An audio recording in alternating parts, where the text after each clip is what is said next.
Hi everyone, welcome back to another video of Mike's Geek Corner with your host, Mike Avedo. And for this Halloween season, I've got none other than the 2005 animated film, The Batman vs. Dracula, which is a spin-off of the animated TV show The Batman, which ran from 2004 to 2008, airing first on Kids WB, and then a year later on Cartoon Network. The Batman vs. Dracula was released direct to DVD on October 18 of 2005 to coincide with the DVD release of Batman Begins, and it was released after the third season of the show concluded and prior to the debut of the fourth season.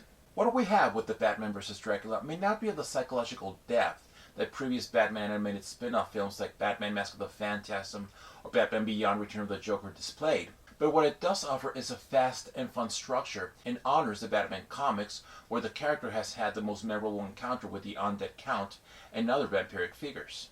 It is a Batman adventure that encapsulates a piece of the character's early Golden Age and Bronze Age essence. The essence of the Caped Crusader, whose determination in fighting evil isn't only to give off the impression of being supernatural to intimidate criminals, but when faced with actual supernatural evil, his determination remains unchanged. Let's touch upon briefly on the TV show first. In early 1998, the new Batman Adventures no longer aired new episodes, and neither did Batman Beyond at the end of 2001.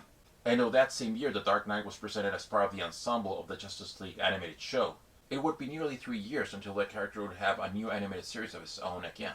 During such time, animated reboots like X-Men Evolution and 2003's Teenage Mutant Ninja Turtles showcase a concept that honored the source material, while at the same time rendered the mythology in such a way that was appealing to a new generation of viewers with a somewhat sleek, measured influence of anime and look.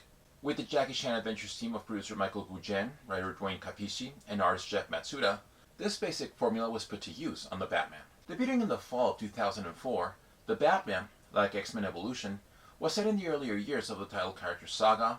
There were creative liberties as far as updating the look of some of the classic characters, as well as placing the appearance of some established figures to occur much later on than it had been set in previous iterations, and introduce original characters that served as leverage for the character development of the pre-existing ones.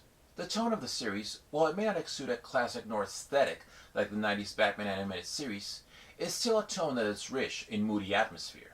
Like the 2003 Teenage Mutant Ninja Turtles, the Batman is gritty and filled with fluid high-energy anime-like action. Pirates of the Dark Water composer Thomas Chase Jones enhanced the show with a sharp and dynamic soundtrack that uses flashes of guitar. The series drew in younger millennial and early Gen Z viewers, and gradually won over more established Bat fans from the comics and 90s animated series, as the show treated the viewership to a Bruce Wayne still in a novice stage in his masked nocturnal endeavors, and encountering for the first time updated versions of such iconic foes like the Joker, the Penguin, Bane, Catwoman, Mr. Freeze, Clayface, Hugo Strange, Man-Bat, the Riddler, Poison Ivy, Ventriloquist, and Killer Croc, with the uneasy help of original characters Detectives Alan Jin and Ethan Bennett, before ultimately meeting his more familiar allies James Gordon, Batgirl, Robin, and other DC superheroes in further seasons.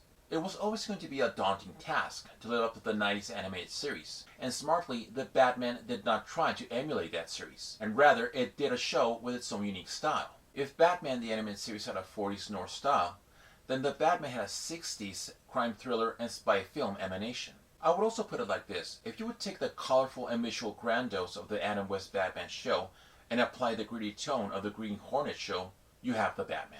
After completing 3 successful seasons, and a 4th one following soon after, the time was right for the Batman to follow the route of his predecessors, Batman the Animated Series and Batman Beyond, but with a direct-to-video feature-length spin-off film. And what better way to have something for Halloween season than an animated horror action adventure that pits a Dark Knight against the Prince of Darkness himself, Dracula. Written by Dwayne Capisi and directed by Michael Gujen, The Batman vs. Dracula starts off with the Joker and the Penguin breaking out of Arkham Asylum.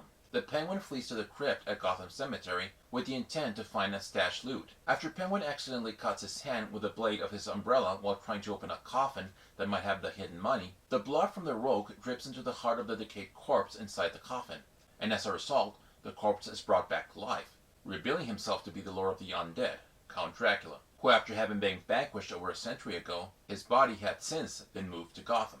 And after Batman's interception causes the Joker to fall into a river nearby and seemingly meet his final fate as he is electrocuted by his Joybusters, Dracula bites and transforms a Watchman into a fellow vampire, and hypnotizes the Penguin to be his servant for daylight endeavors. At Wayne Manor, Bruce Wayne hosts a corporate event, where Dracula, now fully regenerated after having fed on several of Gotham's citizens, introduces himself to Bruce and his date, reporter Vicky Vale, disguised as an anthropologist named Alucard, who claims to be visiting Gotham to study the Batman. After Alfred witnesses a waiter in the manor suddenly become a bloodthirsty undead creature, Bruce deduces that Alucard's name is Dracula, spelled backwards, and concludes he is behind the recent disappearances of many Gothamites. And due to witnesses describing the individual behind the attacks as bat-like, Batman becomes the suspect.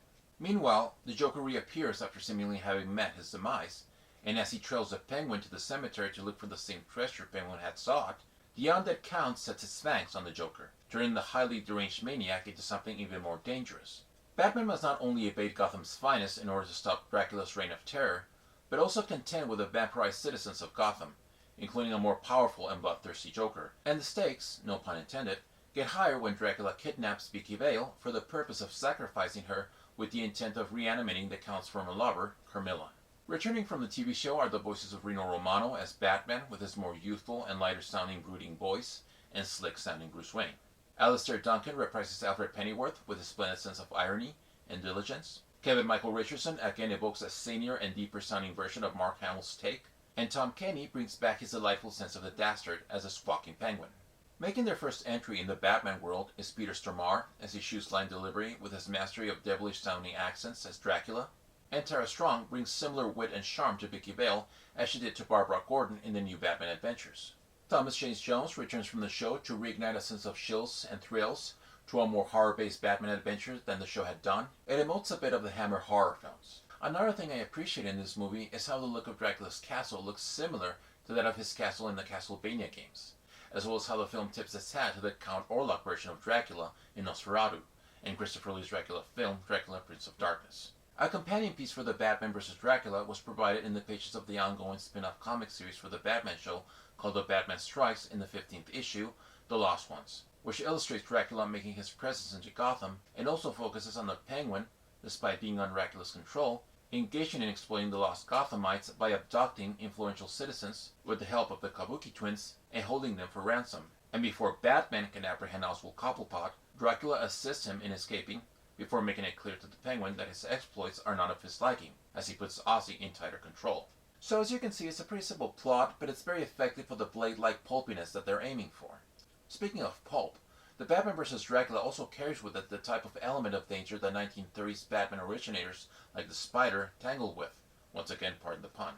But more importantly, as mentioned earlier, it has the DNA of the Dark Knight's encounter with vampirism in the comics. Batman's first vampiric foe on the full-color printed page was the Monk in Detective Comics number 31-32 by Gardner Fox and Bob Kane in 1939, which also showed Bruce Wayne's girlfriend, Julie Madison, doing the Monk's bidding as she is under his trance. A revised version of the Monk appears in Batman number 350 from 1982 by Jerry Conway and Gene Colan, as he reveals himself to Batman shortly after he, as Bruce Wayne, attended a party with Vicky Vale.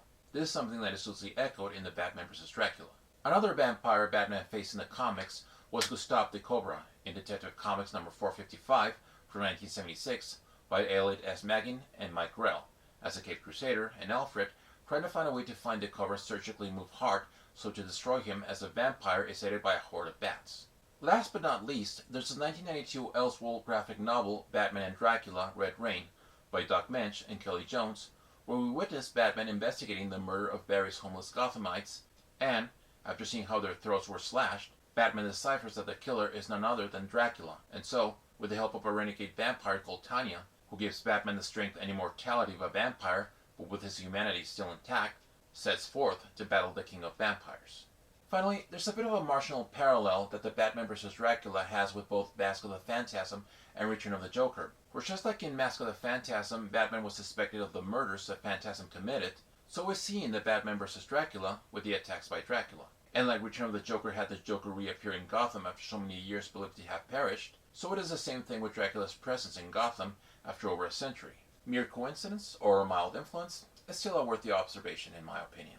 I remember when I first bought this DVD and watched it for the first time on Halloween of 2005 with my brother's kids, and we all had so much fun. They were already quite fond of the show on the Kids WB, and this seemed to be an even fuller experience for them, and for me too. So all in all, The Batman vs. Dracula is a very watchable film. It is no milestone as far as greatness goes in a list of top 5 or even top 10 of best Batman animated films. Maybe. But it is that type of cut and dry, fun cult film like 2007's Teenage Mutant Ninja Turtles or Hulk vs. that as time passes it becomes this brighter little gem of a movie due to its quaintness. It's the kind of movie that should be on the list of anyone who watches the Monster Squad or Scooby-Doo on Zombieland each Halloween. It pushes the envelope where the TV show could not as far as violence, and that's a great part of what older viewers will gravitate to. As far as whether or not it might be appropriate for younger kids, well, I'll put it this way.